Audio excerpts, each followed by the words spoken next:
I mean, I ain't gonna lie, bro. I remember this time, like, speaking on it directly. I remember I wrestled with my belief in like God or a concept of God.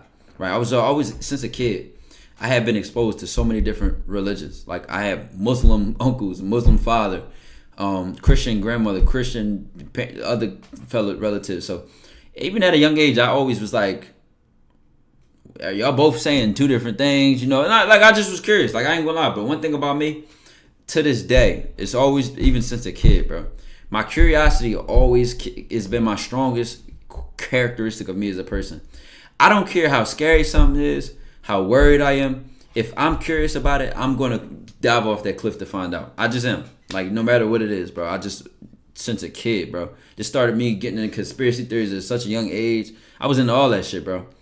And to always wrestle with that belief and everything. Because, you know, when you get introduced religiously to a concept of God, that doesn't always stick with you if you have no intimate relationship with God as an individual, bro. So until you had that individual relationship, that life experience, that something that gives you like, you know what, damn, like I see it, it's never really going to click, and you only believe in God, or you only believe in the universe, or you only believe in purpose on a surface level understanding of life. So, but for me, I remember like I was just going through so much. Like I said, the roughest year of my life was also the best year of my life, because like I said, this was my sophomore year of high school, bro, and all the trouble I was getting into, grades being whatever they were, you know, Pop had lost his job at the time. My mom just got out of her other crib, and I had to move my pop. Like, it was a lot going on. Fights at school, messing with bitches, grades doing bad. Like I told you, I made a joke. Like that's the year I had to sell my PS4 to get a fucking book bag. Like, real niggas know, bro. Anytime you had to sell your fucking console, bro, it was some hard times. You feel me? So, fast forward. What's it called? What added all on top of that is, like I said, that one fight I got into was a big rumble, and it was this case that I was about to get into it from. They was trying to aggravated assault, armed theft, and all this other bullshit, right? So on top of all that happening at once, I get some news that a potential very, very close relative, and I might write about this in my book in the future, a close relative of me could die soon.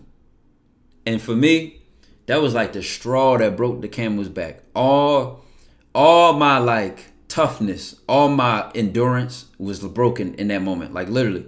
And I'll never forget, I found out at the barbershop. I might have told you this before, because like my barber was an old family friend. Like my barber knew my mom before me, like literally. They grew up together. He grew up with my uncles and all that type shit. So my barber was like a close relative, you know, basically family, literally. And you know, I learned through him.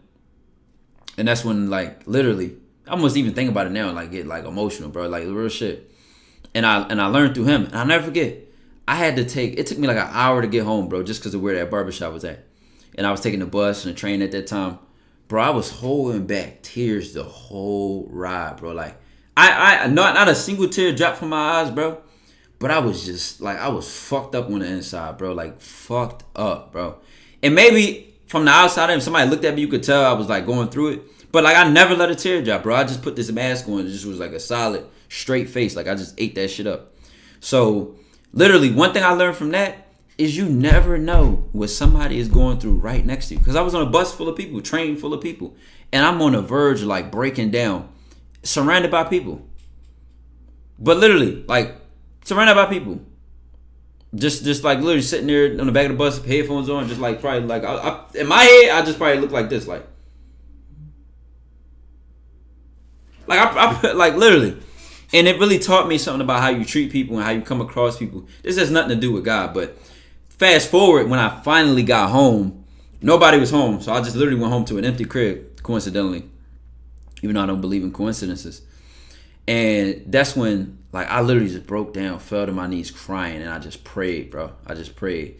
I said, that was like one of the first times in my life I prayed from my heart. Like, I poured my heart into that prayer.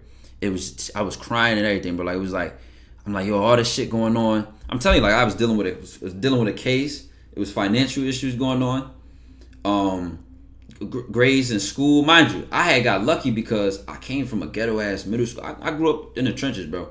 So I came from a ghetto-ass middle school, ghetto-ass life. And the high school I was going to was a good high school. Central High School in Philly. This is known as like a good high school pretty much. Like the smart kids go there. I was the only kid from my middle school to go there, bro. So this was almost like a meal ticket. Like I was like, yeah, this is my chance to, change my life. And I was fumbling the shit out of that opportunity, being just life, making dumbass choices.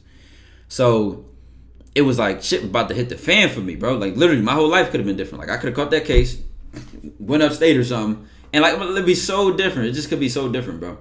So literally, and then on top of that, I found out a close relative of mine might die. Like that shit, I was dealing with everything else. But when that happened at the same time, or I heard that at the same time, that was it for me. Like it was just like, oh my, like I just released it. I released all that was there. Now mind you, I don't know why I didn't get more depressed. For some reason, like my soul literally just said, talk to God, bro. I don't know why I did that, bro. I told you, like at that time, I didn't even fully believe in God. Like I was kind of half and half. Like, when you kind of feel like that, you're going through your own phase of like, am I atheist or not?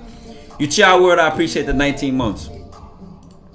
So I'm not even fully believing in God. Like I ain't even like, what I'm saying? But for some reason, I could have got more depressed. I could have went to drugs or drinking or partying or just distracting myself more. But for some reason, I said, let me talk to God. And in that prayer, like I said, I cried. Just everything just came out of me, bro. It's just like the first time that I ever put my whole heart in like actually praying and talking to God. And everything I mentioned in that prayer to this day is green, is clean, is got taken care of, bro. That case got dropped. I ended up turning my whole high school career around. The relative that was, said, oh, prepare for some bad news soon. This person could die. They're still alive to this day and thriving. Like literally everything since then has turned around. But ever since that prayer though, I started to pay attention to my life more. Not on some like, oh yeah, let me check my to-do list for the day. Let me make sure I'm eating right. I started to pay attention to my life, and I started to notice when the stars kind of align. Like I've had an Uber driver. I've had interesting conversations with fucking Uber drivers that I've learned good shit from. I've been at work at the mall. It might be my break, and I go get something from the mall. And the coincidence, I go in the mall and see somebody I knew since I was younger at the mall. Like when I started to really pay attention to when shit was like a coincidence, or when shit like an opportunity or a window open, and I started to pay attention to those and take each of them serious. And ever since, is my belief to this day. It's even written in the Bible. It's also probably written in the Quran too. I told you I've read through some of both, elements of both. It even, if you're Muslim, you know about this other book probably. It's like stories of the prophets and stuff like that. I used to read my dad's books. And just this concept that all truly spiritual people deeply know is, I think in the Bible it's written, God gives seeds to sowers. But it's like once I started to recognize opportunities that came my way and slam dunked them, it's like I kept getting more. It's like ever since I started executing on luck, I kept getting luckier and luckier and luckier and luckier and luckier. And it's like just shit just started happening for me in my favor. Just more coincidentally. Just back to back to back to this day. To this fucking day. Can I explain it? No. It's just I can only just tell it like it is. You know what I mean? Mod doesn't know how to spell synchronicities, bro. Oh my god. You got it, bro. You got it. Shit crazy how similar life experience can be in a world full of billions of people that feel separated. Literally, bro. Literally. Can you say an example? An example of what? Like, I just said a lot, so I don't know what you... example of what?